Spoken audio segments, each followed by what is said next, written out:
This computer. Okay, wonderful. Thank you, Hare Krishna. Vijay Bhatt Mataji, nice to see you on the Zoom call. Thank you. Thank you. Yeah, you got Bhagavatam set, and this is the best way to get motivated to read Srimad Bhagavatam. Madhav Kumar Prabhu, Dandavas Pranam. Dandavas due to Bruja Prabhupada. Ambhara Prabhu, Dandavas Pranam. Thank you very much for joining. And Amit Prabhu, Anil Prabhu, and Ian Prabhu.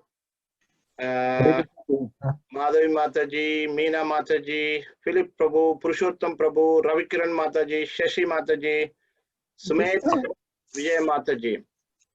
Wonderful. Wonderful to see you all. Hare Krishna. Hare Krishna. Hare Krishna. Okay, so let's begin without wasting much of our time. So I am recording this. Om Namo Bhagavate Vasudevaya.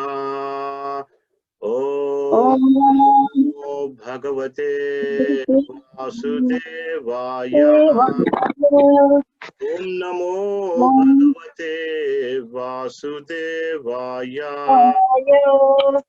Narayanam Namaskritya Naranchaiva Narottamam Devim Saraswatim Vyasam Tato Jayamudirayet Nashta Prayeshva Bhadreshu Nityam Bhagavata Sevaya Bhagavatyuttama Shloke Bhaktir Bhavati Naishtuki. Jai Shri Krishna Chaitanya Prabhu Nityananda Shri Advaita Gadadhara Shivasadi Gaura Bhakta Vrinda. Hare Krishna Krishna Krishna Hare Hare Hare Rama Rama Rama Hare Hare. So Hare Krishna, everyone. So today we will be going through the overview of chapter 6 from first canto. Chapter 6 is entitled the history. Let me see exactly what is there. Conversation between Narada and Vasudev. Very beautiful history of Narada Muni's previous life. Very pious to read and hear. Let's begin without wasting much of our time. So just to give a little bit of background to the previous chapters. So in chapter 4, Shaunaka, headed by the Naimisharanya, sages of Naimisharanya, so he made 3 sets of inquiries. First set of inquiries were relating to history of Srimad Bhagavatam, how and when it was compiled, what motivated Vasudev to compile Srimad Bhagavatam, the history, the reason behind compilation. And the second set of questions related to Shukadeva Goswami, and the third set were related to Parikshit Maharaj. So we are like, Sutta Goswami started to answer the first question, that is the history behind the compilation of Srimad Bhagavatam. So during this process, he mentioned that how Vasudev was not satisfied even after compiling everything and dividing all the Vedas, yet he was not satisfied. And he was incomplete. At that time, when he was feeling incomplete, his spiritual master, Narada Muni, came to see him. And Narada Muni said that because the simple reason you're not satisfied is because you're not glorified the Supreme Lord, Supreme Personality of Godhead, Krishna. You're not glorified the devotional service. So that is the main reason. That's why you're feeling incomplete. And then he tried to give his own, history of previous life. He mentions that how he was a son of maid servant. He came in touch with these Bhakti Vedantas or saintly people, and he had spent 4 months of rainy season, Chaturmasya, with these saintly people, sincerely sitting and serving with his mom. So, and then, he stopped there. That's where he acquired the knowledge simply by association. So this chapter, Vasudev questions further. He did not say what he had done after the sages had left. And in this chapter, so Vasudev questions, and then Narada Muni gives some further instructions. Wonderful chapter again. So many beautiful things that we can learn and put into practice in our daily life. We can go through that. So verses 1 to 20. And Neelam Mataji, if you can maybe ask someone to read 10 or another 1 to 10, but so 1 to 20, please. I'll share the screen.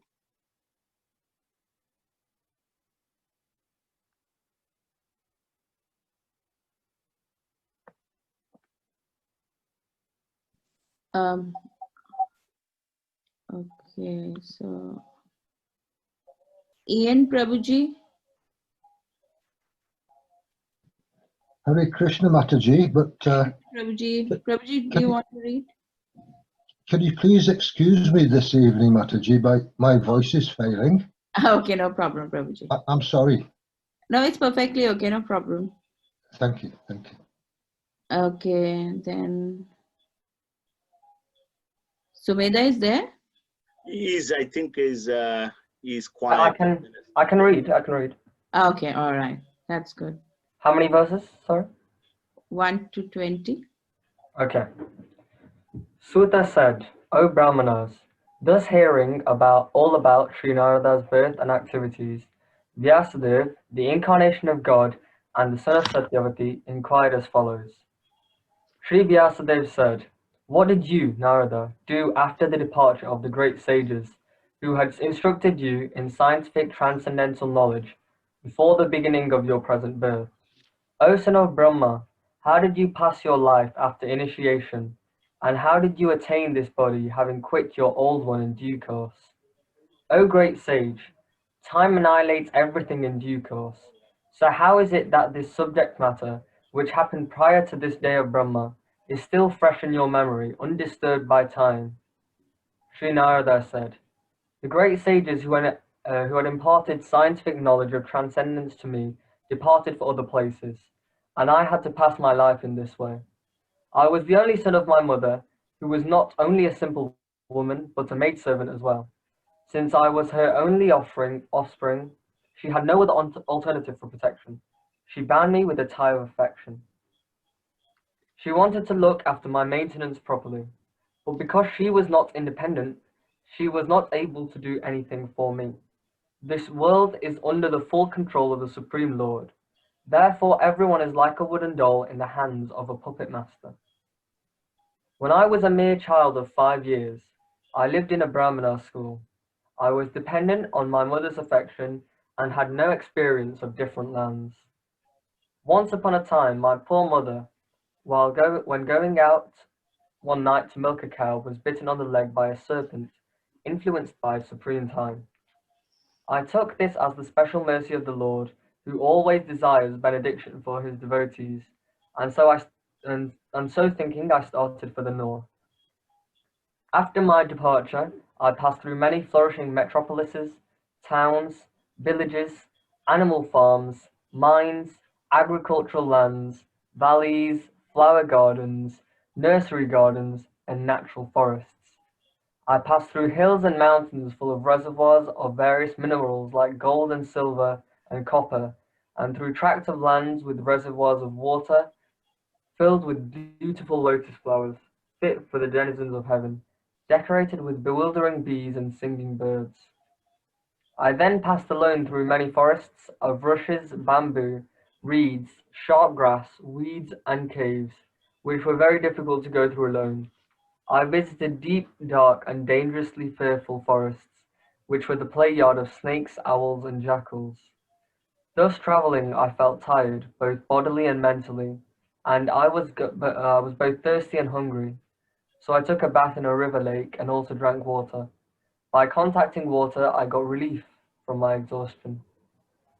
After that, under the shadow of a banyan tree in an uninhabited forest, I began to meditate upon the supersoul situated within, using my intelligence as I had learned from liberated souls. As soon as I began to meditate upon the lotus feet of the personality of Godhead, with my mind transformed in transcendental love, tears rolled down my eyes, and without delay the personality of Godhead, Sri Krishna, appeared on the lotus of my heart. O Vyasadeva, at that time, being exceedingly overpowered by feelings of happiness, every part of my body became separately enlivened. Being absorbed in an ocean of ecstasy, I could not see both myself and the Lord. The transcendental form of the Lord as it is satisfies the mind's desire and at once erases all mental incongruities. Upon losing that form, I suddenly got up, being perturbed, as is usual when one loses that which is desirable. I desired to see again that transcendental form of the Lord, but despite my attempts to concentrate upon the heart with eagerness to view the form again, I could not see him any more, and thus dissatisfied I was very much aggrieved. Seeing my attempts in that lonely place, the personality of Godhead, who is transcendental to all mundane description, spoke to me with gravity and pleasing words just to mitigate my grief. So thank you, Sumit. Here in this chapter, so Vasudev inquires from Narada that what Narada had done after the sages who are known as Bhaktivedantas had left from that place. He associated with them closely in Narad for 4 months, and he served them. He took some remnants of prasadam from their plates with their permission. In the previous chapter, Narad said that by association with them, so 2 modes were disappeared. He had freed from 2 modes of material nature, mode of passion and mode of ignorance. And then he's situated in transcendental, like in Sattva-guna, in the mode of goodness. And then, of course, he became Narad. So the first question was that, what did you do after that left? And how did you attain this body? That time you were a son of maid servant. How did you attain this body? And also, it happened in the previous day of Brahma. And people don't remember, if I ask, what were you doing yesterday at 7:17, we will think a minute. And, after 10 days, after 5 days, or after a month, what were you doing at 7 o'clock? Nobody knows. So time usually takes away everything, annihilates everything. How you are able to remember everything that had happened in the past life?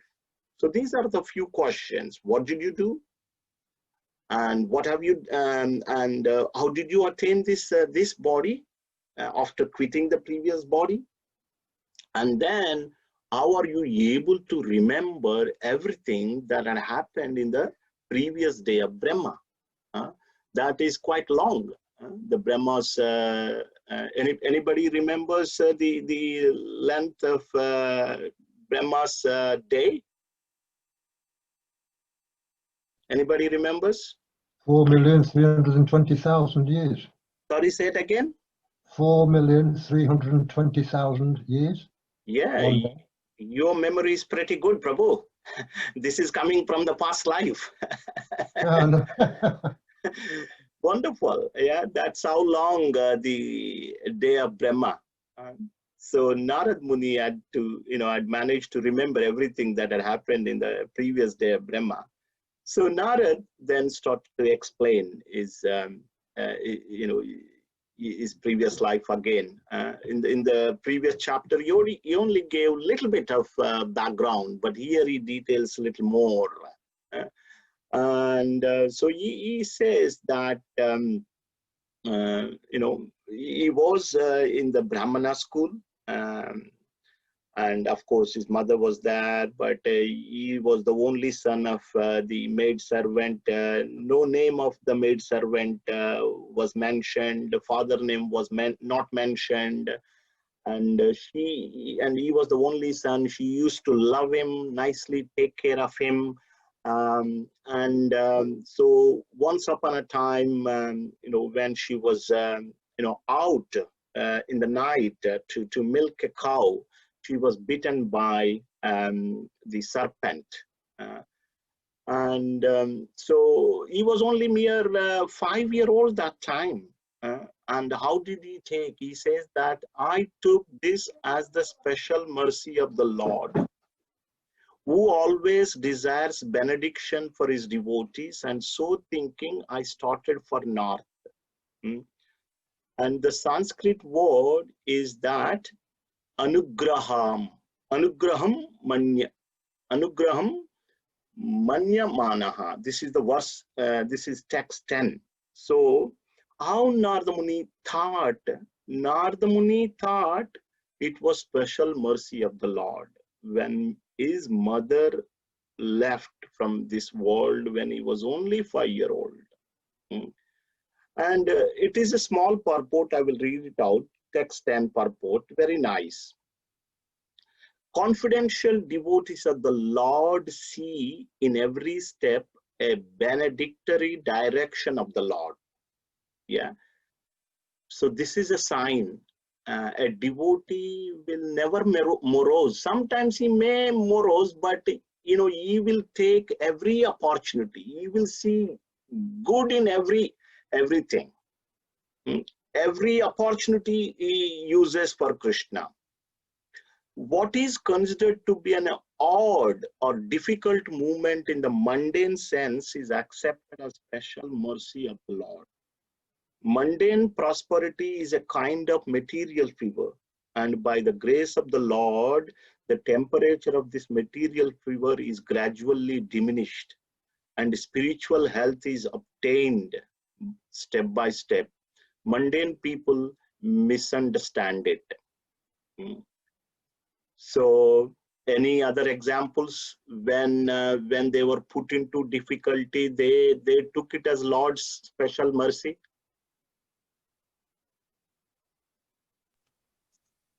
Queen Kunti. Prahlad Maharaj. Queen Kunti is a wonderful example. Actually, she's asking for more miseries. Yes. Queen Kunti and Prahlad Maharaj, yes, he did not get disturbed. He did not get disturbed, and he was always thinking of the Lord, and especially Parikshit Maharaj. Yes, Neela Mataji.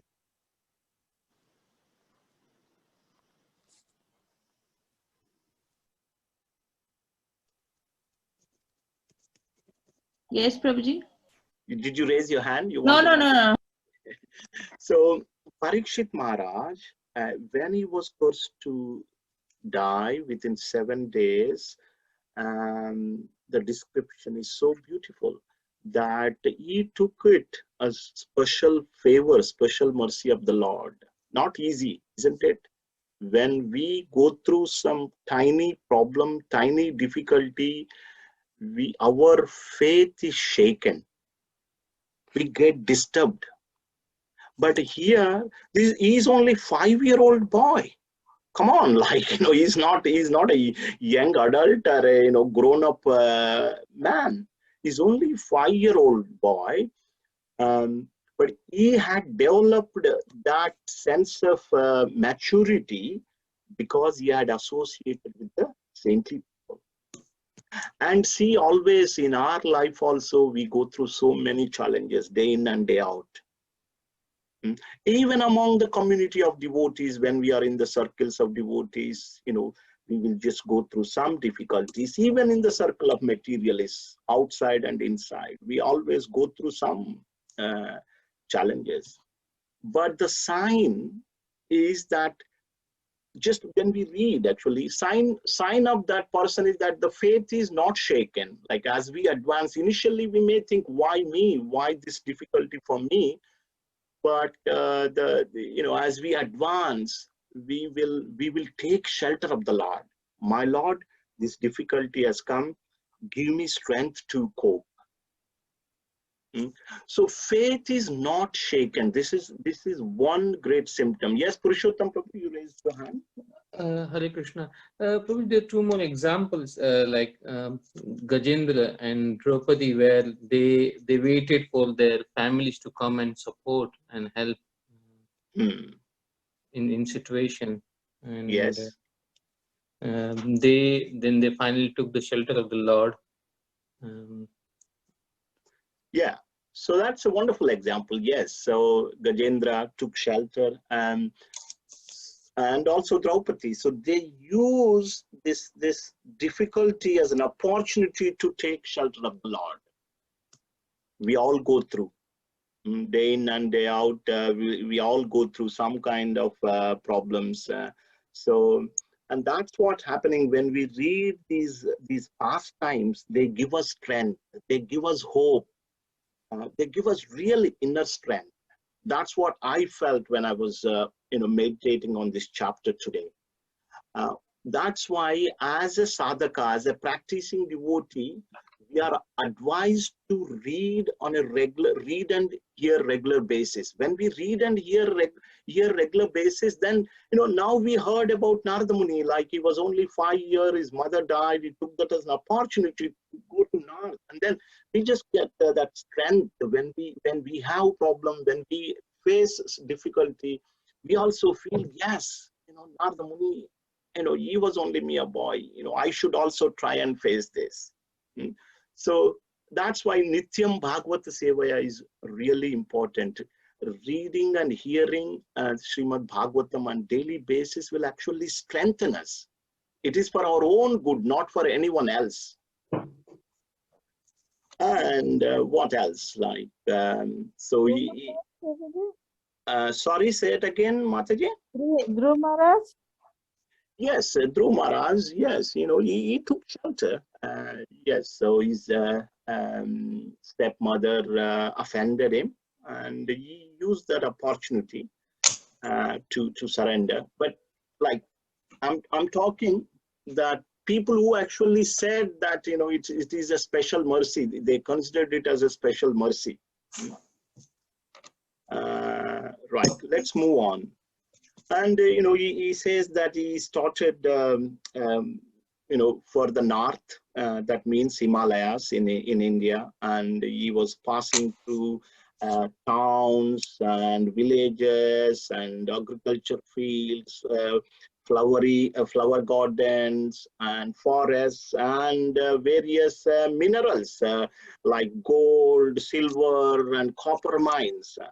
Prabhupada mentions a wonderful point that although he was passing through these gold mines and various silver mines and other mines, he's not interested in the gold or silver. And although he was passing through the towns, he did not get disturbed.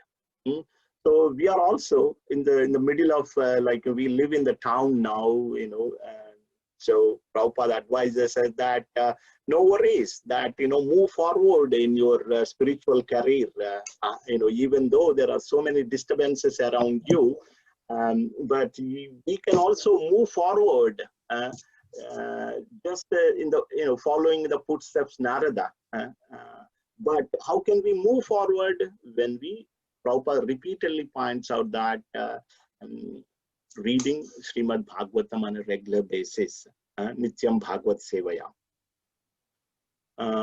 Then, of course, and another point, he says that, he was passing through some snake yards.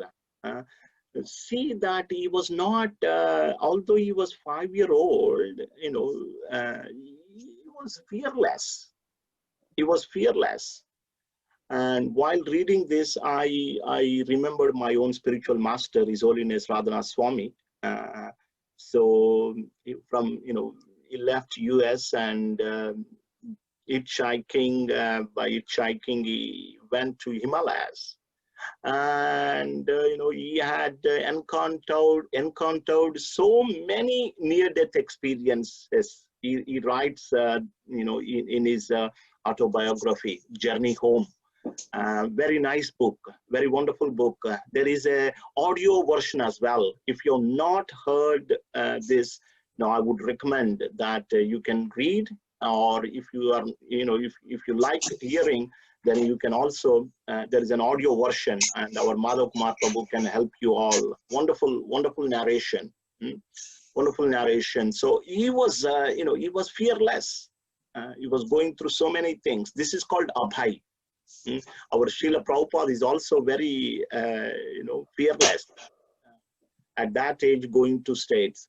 And this fearless quality will come by devotion to Krishna, because they see, how they see anything, they see, I'm in the shelter of Krishna. Why should I become fearful? That is it. That is how they become fearless. Lord is my master, and he's the controller. I'm his servant. He looks after me. And with this faith, they become fearless. So Abhay. So to the degree we surrender, to the degree we take shelter of Krishna, to the degree we see Krishna stand in everything, to that degree we become fearless. Sometimes we worry what happens, future, how I'm going to survive, how I'm going to live, so many things. But a devotee, to the degree he surrenders, to that degree he becomes fearless. That is another point I felt I should share with you. And he got tired, and then he drank some water in the lake and sat under the banyan tree. And then he started to meditate. This meditation, Prabhupada writes a wonderful point. I began to meditate upon the super soul situated within, and using intelligence and that he had learned from the liberated soul. So Prabhupada writes that he is practicing this meditation, following in the footsteps of the saintly people who instructed him. So that is one point, that whatever we do, that we should do what we are advised to do. Say Prabhupada has given some principle for all of us, that to follow 4 regulative principles, chant 16 rounds of Hare Krishna, read Bhagavad Gita and Bhagavatam, eat prasadam, share this knowledge with others, do some service. That's it. So, follow that process. So Narad was following the instructions were given by the sages. And, as soon as he meditated, Krishna appeared in the lotus of Narada Muni's heart. And he describes how he felt. Being exceedingly overpowered by the feeling of happiness. Every part of his body became separately enlivened. Being absorbed in an ocean of ecstasy, Narad Muni could not see both himself and the Lord. He completely lost. This is a stage of bhava. Prabhupada writes in the purport. Bhava stage. From Shraddha, there are 9 stages. Let's see if any of our Bhakti Shastris remember. Any of you remember the 9 stages from Shraddha to Prema? Madhav Kumar Prabhu, you unmuted. No, just listen to everyone. It starts with what is it? Bhajan Kriya, Sadhu Sangha, then Anartha Nivritti, and then Nishtha. Shraddha starts. Shraddha is the first one, Yes. and then Nishtha, and then Prema. Bhava, Prema is the end. Ruchi. Ruchi, Yeah, yeah, that's Ruchi. another one. Yeah, wonderful. Like there are 9 stages Rupa Goswami gives. We will share those. Maybe Madhakumar Prabhu, you can share later on with Sure, our I'll do group that. the 9 stages of bhakti. So you was in the bhava stage, and just see like how we felt. This was real happiness. Our happiness is flickering. But anyway, so and then the Lord and suddenly disappeared also after some time. And then Narada Muni tried his level best to see him again, but he could not see. So Prabhupada writes a very interesting thing. This is text 19. Someone can read the purport. The translation is that Narada Muni tried again to see the Lord, but he could not see him anymore. And thus he dissatisfied. He was very much aggrieved. I will share the screen. And Shall I read? Yes, I'll share the screen. Let me share it. Purport, please. There is no mechanical process to see the form of the Lord. It completely depends on the causeless mercy of the Lord. We cannot demand the Lord to be present before our vision, just as we cannot demand the sun to rise whenever we like. The sun rises out of his own accord, so also the Lord is pleased to be present out of his causeless mercy. One should simply await the opportune moment and go on discharging his prescribed duty in devotional service of the Lord. Narad Muni thought that the Lord could be seen again by the same mechanical process which was successful in the first attempt, but in spite of his utmost endeavor, he could not make the second attempt successful. The Lord is completely independent of all obligations.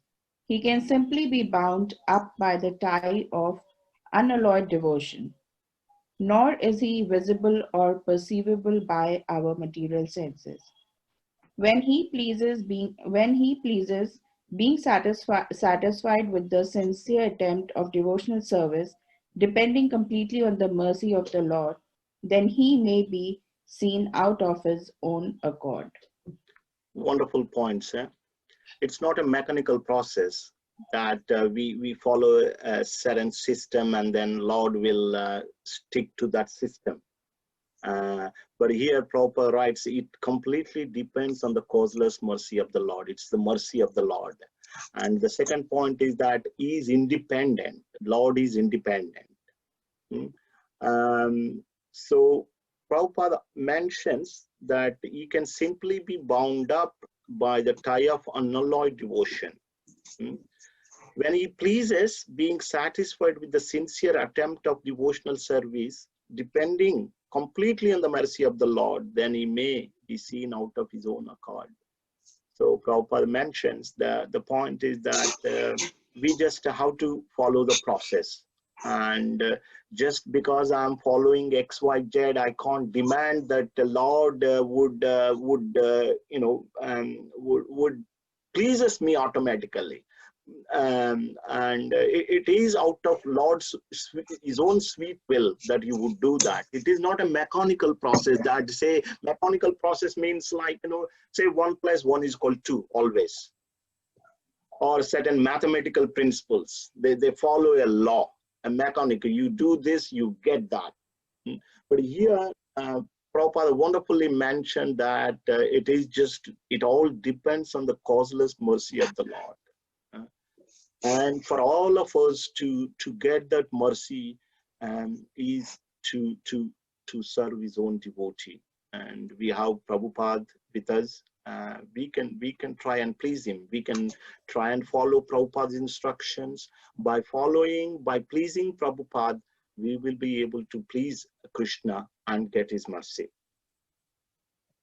So, and then so in verse 20, then there is like, Lord, then there is a conversation between Narad and the Lord.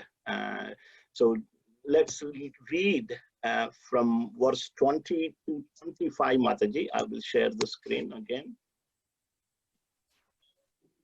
Dhruv, you want to read?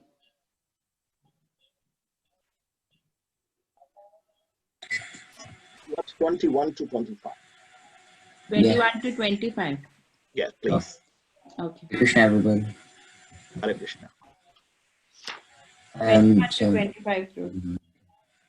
O Narada, the Lord spoke. I regret that during this lifetime you will not be able to speak anymore. Those who are incomplete in service and who are not completely free from all material taints can hardly see me.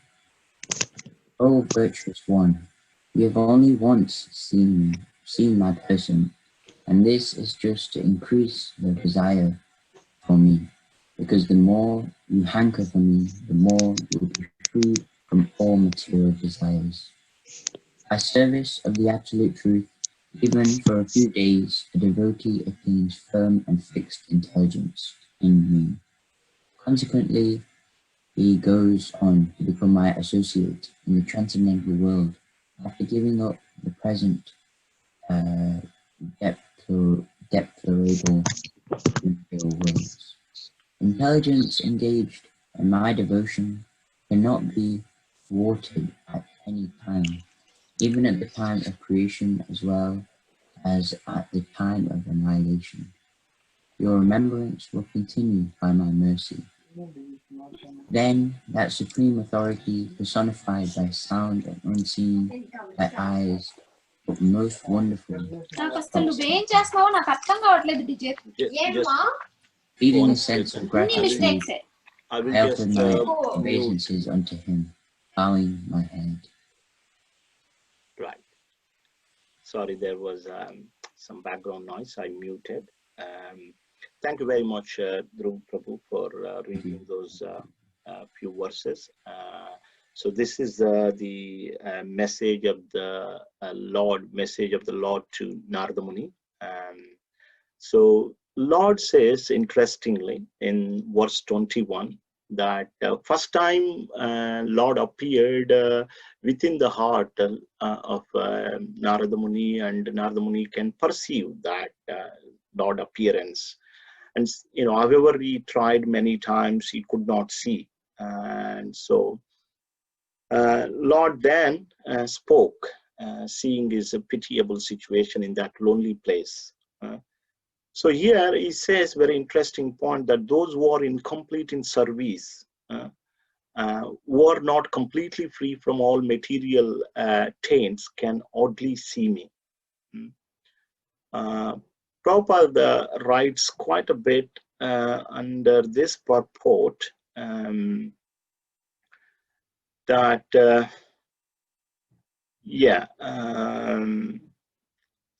the point is that, just because, yes, as long as we have these material contamination, then we will not be able to completely achieve full success. That is what the Lord says here. And sometimes we wonder why, I'm trying my level best, but why things are not happening to me, why I'm not progressing. So sometimes it does take a little bit of time. Patience is required. So, it would be nice. Sometimes we think that, I've been serving, I've been in ISKCON for X number of years, I've been doing so much of service, but I'm still not, able to progress or whatever. But patience, and the same time that, continue your devotion. One interesting point that I wanted to mention here, that intelligence engaged, Krishna says that intelligent engaged in my devotion, verse text 24, cannot be thwarted at any time, even at the time of creation, as well as at the time of annihilation. Your remembrance will continue by mercy, by my mercy. So here Krishna is guaranteeing that whatever we do, will never go in vain.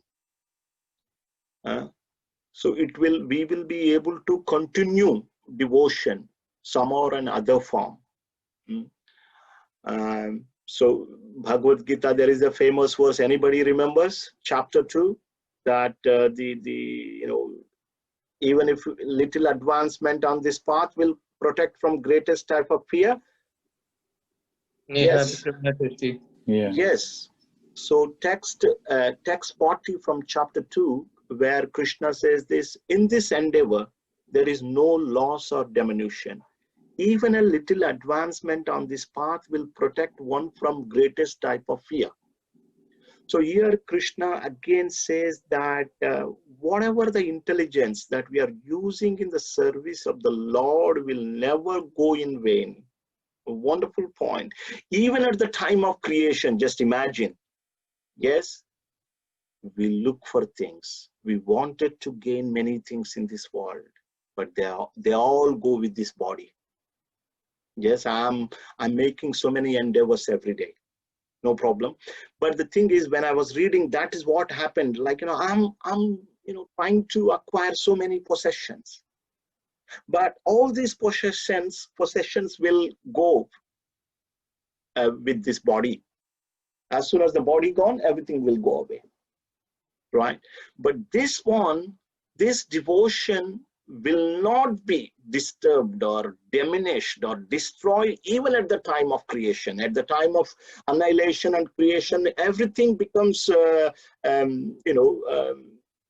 completely everything destroyed, and we will be in the unmanifested form. Even at that time also, our devotion will not be disturbed, and it will remain it will remain forever.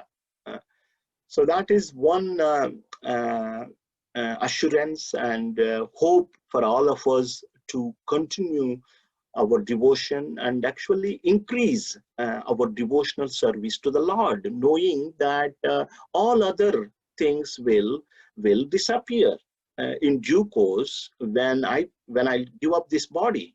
But this service, this devotional service, the intelligence that I'm using to serve the Lord, whether it is reading Bhagavatam, hearing Bhagavatam, doing any service in the temple, associating the devotees, any service to Prabhupada, will continue even at the time of annihilation and creation. That is a point I just wanted to share. And then the final section is from 26 to 38. So can I ask a devotee, Nila Mataji, would you like to ask someone to read it out? Meena Mataji?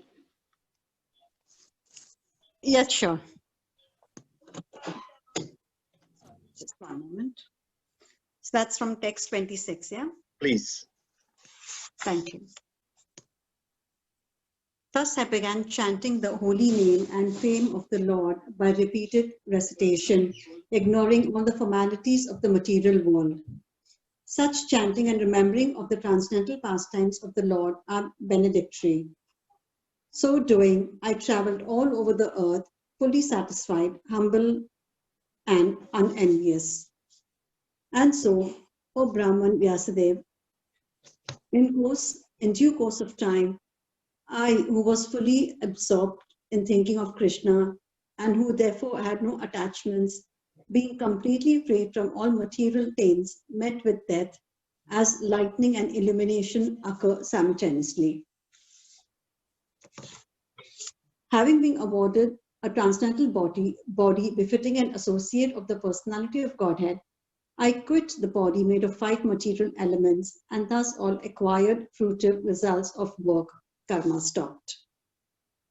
At the end of the millennium, when the personality of Godhead, Lord Narayan, lay down within the water of devastation, Brahma began to enter into him along with all creative elements, and I also entered through his breathing. After, I don't know what this number is.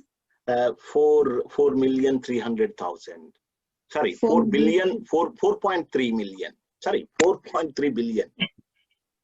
Okay, so after 4.3 billion solar years, when Brahma awoke to create again by the will of the Lord, all the rishis like Marichi, Angira, Atri, and so on were created from the transcendental body of the Lord, and I also appeared along with them. Do you want me to continue reading? Yes, please. Thank you.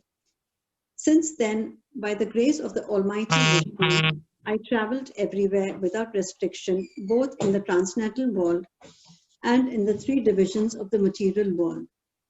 This is because I am fixed in unbroken devotional service of the Lord.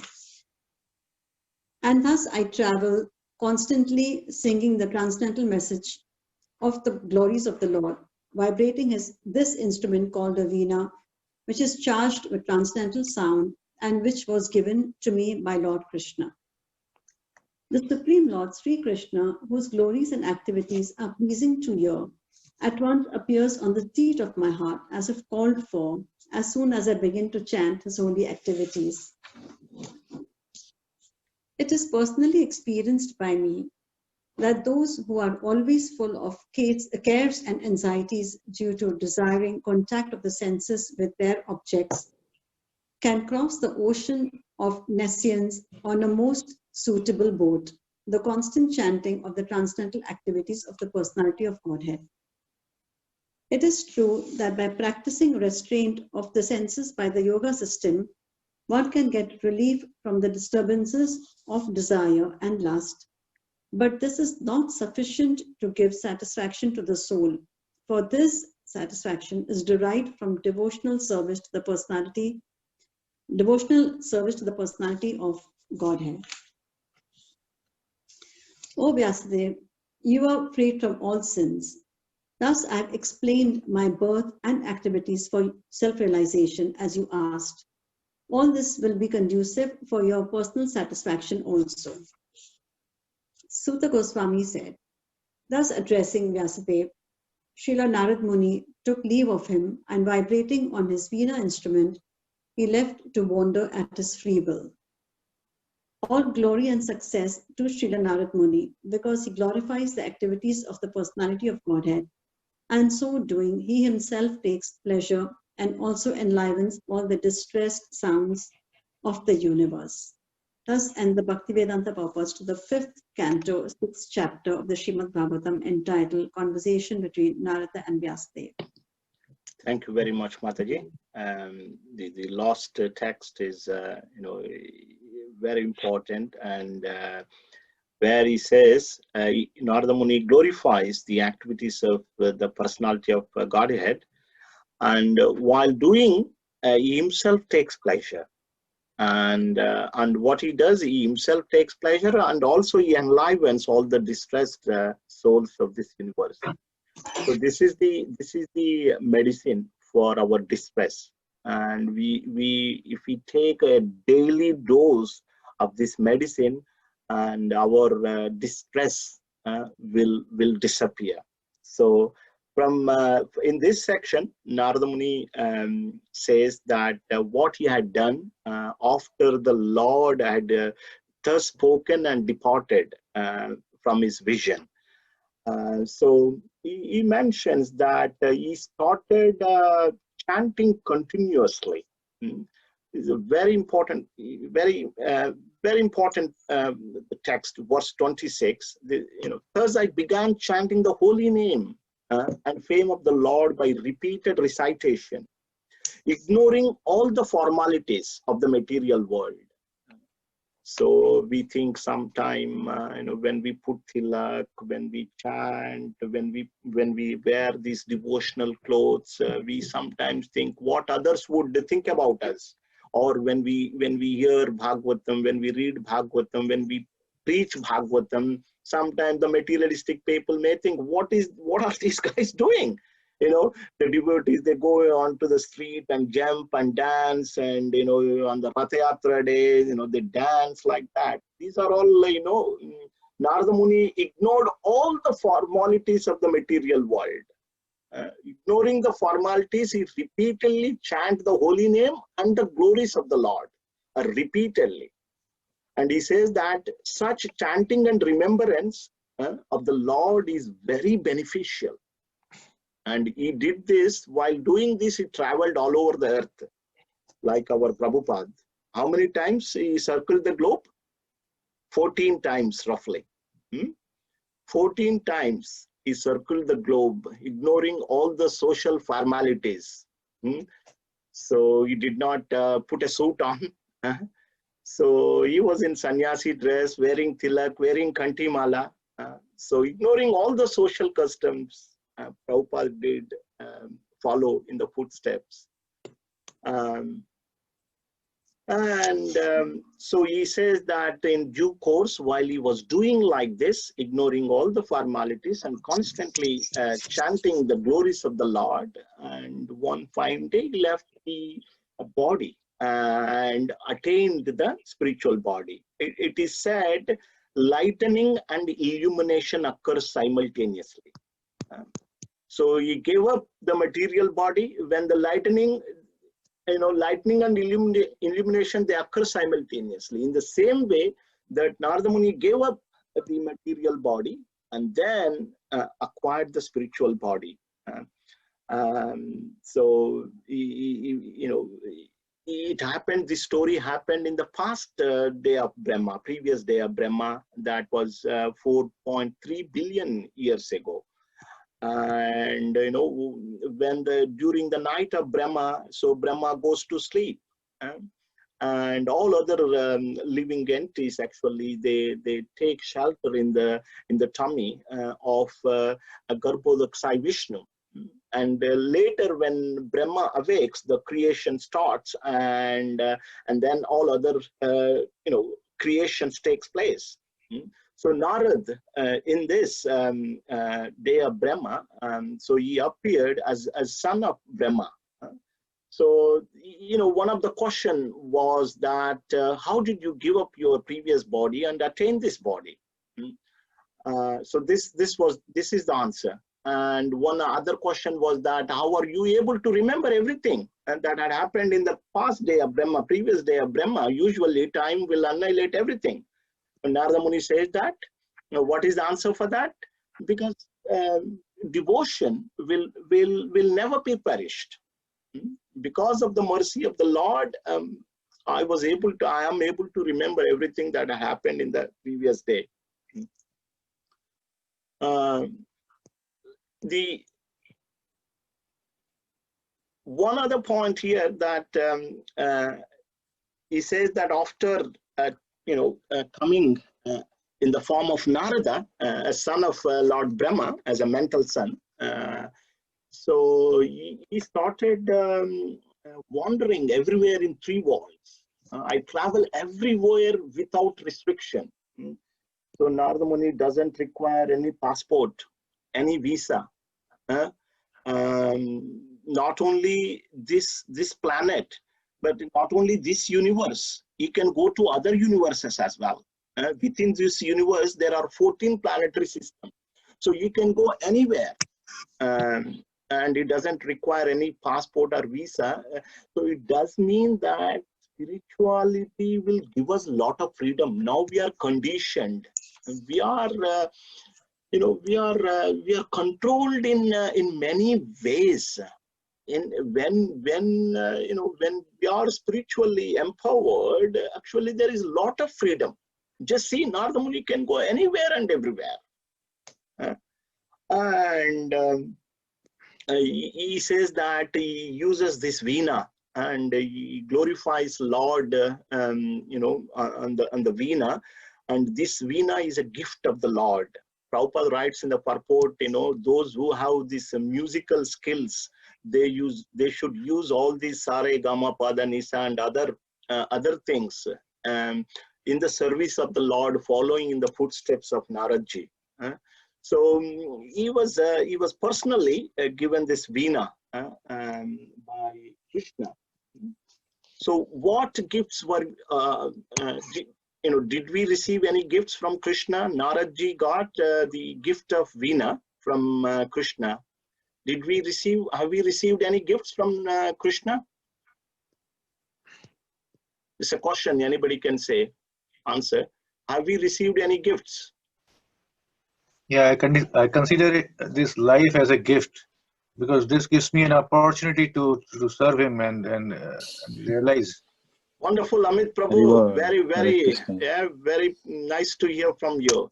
And any other points? I was going to say, Prabhu, Krishna sent Prabhupada, and Yeah. Prabhupada left his books for us. Prabhupada is our gift. Prabhupada books are our gifts. Devotees Association is our gift. Devotees Association is our gift. And throughout the world, we can 24/7, we can hear, we can chant, we can take darshan of the Lord. So many gifts Krishna is giving. And Amit Prabhu nicely mentioned that we don't see that, we think, I did not receive anything from the Lord.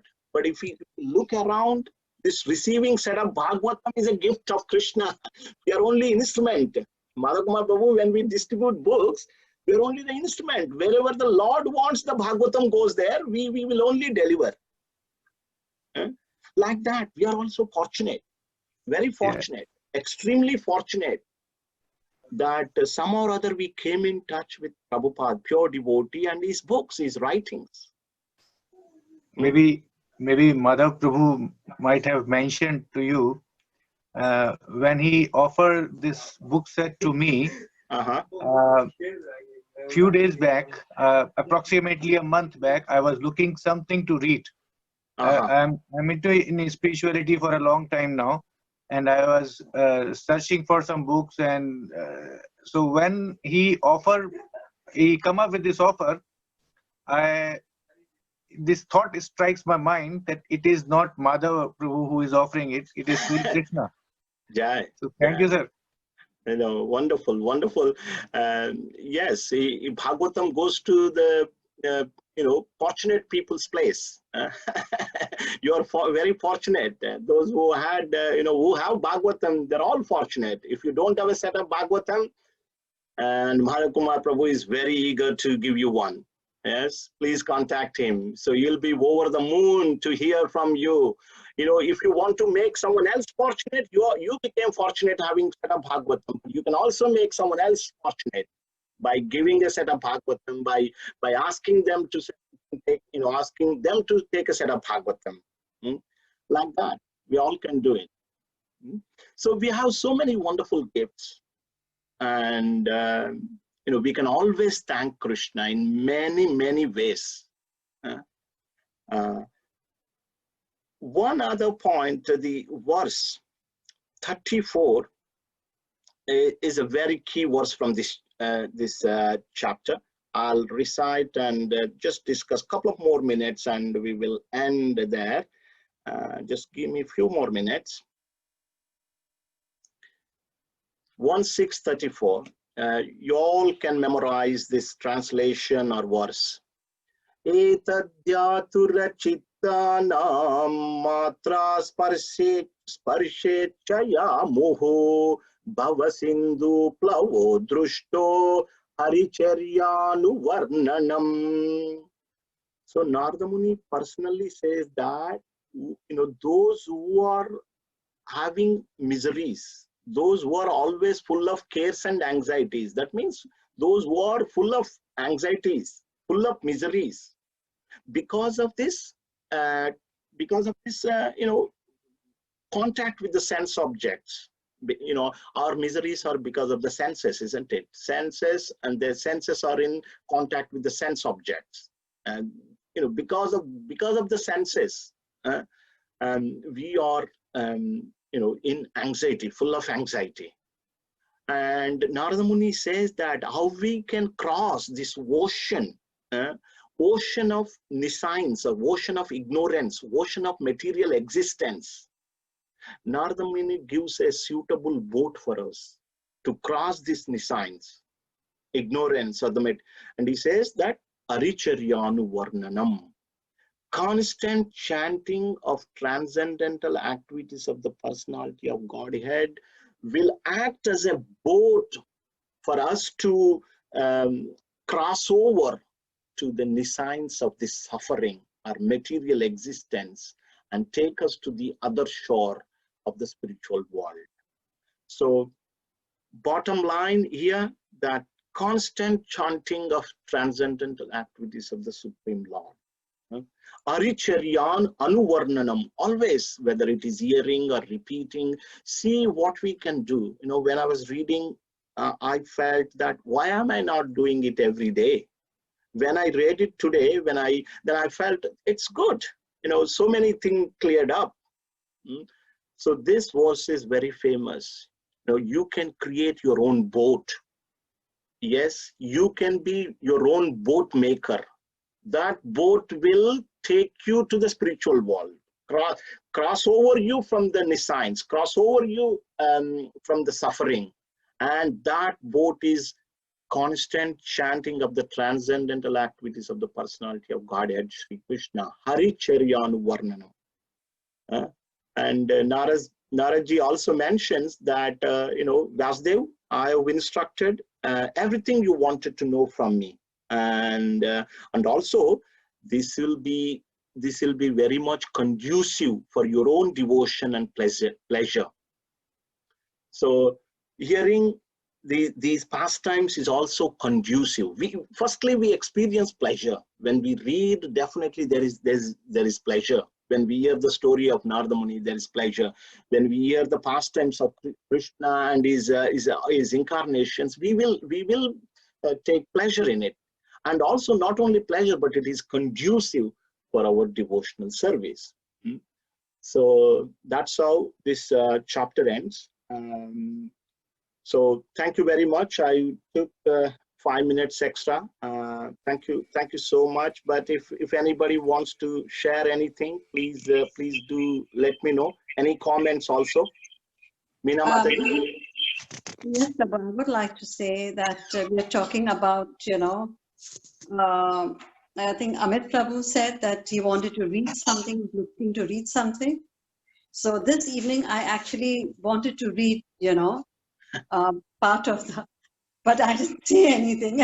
I just asked me to read. So I think anything that you think, you know, towards devotional service, any step you take, anything you want to do, it just happens automatically. The desire has to be there, and it, you know, everything is taken care of by itself after that. Yeah, wonderful point. Just like our Vasudev, you know, he had this emptiness in his heart. He did not invite Naradaji to come and explain everything. But he was just, you know, he had this thought. He had this sincere desire, sincere inquiry, and then spiritual master appeared. So like that. So when there is a desire, Krishna will definitely shows you the way. And just like Amit Prabhu, you know, he mentioned he was looking for something, and Madhavji gave Bhagavatam. Yes. Wonderful. Any other thoughts? Purushottam Prabhu, Vijay Mataji? Well, I thank Purushottam Prabhuji for inviting me to the session, and I really enjoyed it. Thank you so much. We also thank you for being here, and you got a set of Bhagavatam. Yes. Please, you know, Narada Muni is asking us to read them. Yes, thank you so much. Thank you. Thank you for your time. No, it's pleasure. Purushottam Prabhu? Yeah, I was reading through the 26th verse again. Is the Lord Himself says that those who are not completely free from material trends can hardly see me. So this is a message for all of us. The Lord is telling this to Narada Muni, but it's also for us that if we have any kind of material trends, then we can hardly see the Lord. Yeah. That is that. And of course, thank you for sharing your thoughts for us to improve every day. And anything, Madhav Kumar Prabhu, you also unmuted yourself. You want to say something? No, just thank you for your time and everyone's time. It's always nice to do it together, these activities. A lot of encouragement, support, and motivation from seeing everyone else willing and keen to learn. Just to reiterate, apart from English, we have Bhagavatam in regional languages also, Hindi, Bengali, Gujarati, Telugu, and Tamil. So if you have friends who may not have English as their first language, we've got some options also. happy to help. That's it, Prabhu. Hare Krishna. Hare Krishna. Thank you all. Really appreciate your time. Hare Krishna, and see you next week. Hare Krishna. Hare Krishna. Hare Krishna. Hare Krishna. Srila Prabhupada ki jai. Jai. Hare.